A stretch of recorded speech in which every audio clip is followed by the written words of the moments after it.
Leïla, Lydia et Fatma Zohra font partie des 54 exposants que regroupe le pavillon Algérie à la Foire internationale de Paris. On fait des produits cosmétiques naturels. Donc on fait tout ce qui est à base d'argile, tout ce qui est savon noir, tout ce qui est masque, tout ce qui est eau de rose, les huiles essentielles, et du khl, du henné, tout ça c'est des produits bio et du terroir algérien. Ce sont des bijoux faits main avec des pierres semi-précieuses, du ambar, donc de l'ambre, c'est une matière qui sent en fait, qui est traditionnelle et ancienne. Je travaille beaucoup le jean. Et j'aimerais bien le faire rentrer dans l'artisanat. C'est une nouveauté pour moi et pour pas mal de personnes. Un pavillon imposant qui s'étale sur près de 500 mètres carrés et des PME innovantes qui se nourrissent de nos valeurs traditionnelles dans tous les secteurs présents, des exposants très à l'écoute de la demande. C'était des avis très favorables, donc les gens sont très contents de nos produits. Et on a eu beaucoup de succès, franchement c'est génial. Pour une première participation, c'est top. Ce que j'attends, c'est de faire connaître le produit algérien, de faire connaître l'artisanat qui se fait chez nous. Ils lisent les mangas, ils me souhaitent tous une bonne continuation parce que là on avance vers la traduction en tamazight. Parce qu'on a fait en français, en arabe classique, en arabe dialectal. Mais cette année, on va produire en tamazight. On passera, Inch'Allah, pour la traduction en anglais. Les mangas algériens qui seront en anglais pour partir au pays anglophone.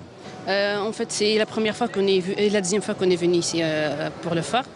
Et au début, c'était un expo, c'est pas de vente. Mais après, dès qu'il y a trop de demandes, parce qu'en fait, il est original, on a fait des ventes et voilà. Je remercie beaucoup l'État pour l'aide parce que là, c'est grâce à l'État qui nous aide beaucoup, surtout pour les 80%, malgré que les stands sont un peu chers par rapport à l'année passée, mais quand même c'est rentable. En effet, l'État a financé 80% des frais d'exposition pour permettre une visibilité aux produits made in Algeria et le public était au rendez-vous.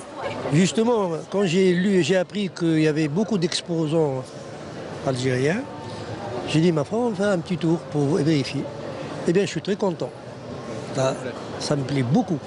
Je trouve qu'il y avait plus d'exposants que l'année passée. Il y a plus d'articles. Et il y avait les dates, c'était pas mal. Il y avait des bijoux et il y avait des modèles qui étaient très. Des choses innovantes. Voilà, c'était assez original, je trouvais. Il y a un espèce de mélange entre la dimension très contemporaine de l'Algérie et la dimension traditionnelle aussi de l'Algérie à travers son artisanat. Une partie de l'artisanat aussi qui à travers certaines créations, a été revisitée, que je trouve aussi très intéressante, en tout cas à démontrer. Et ça permet aussi aux Français de découvrir ou de redécouvrir la culture algérienne. Avec ses 3500 marques et 1700 exposants, la Foire internationale de Paris, dont la création remonte à 1923, est l'un des plus importants rendez-vous en France ouverts au public.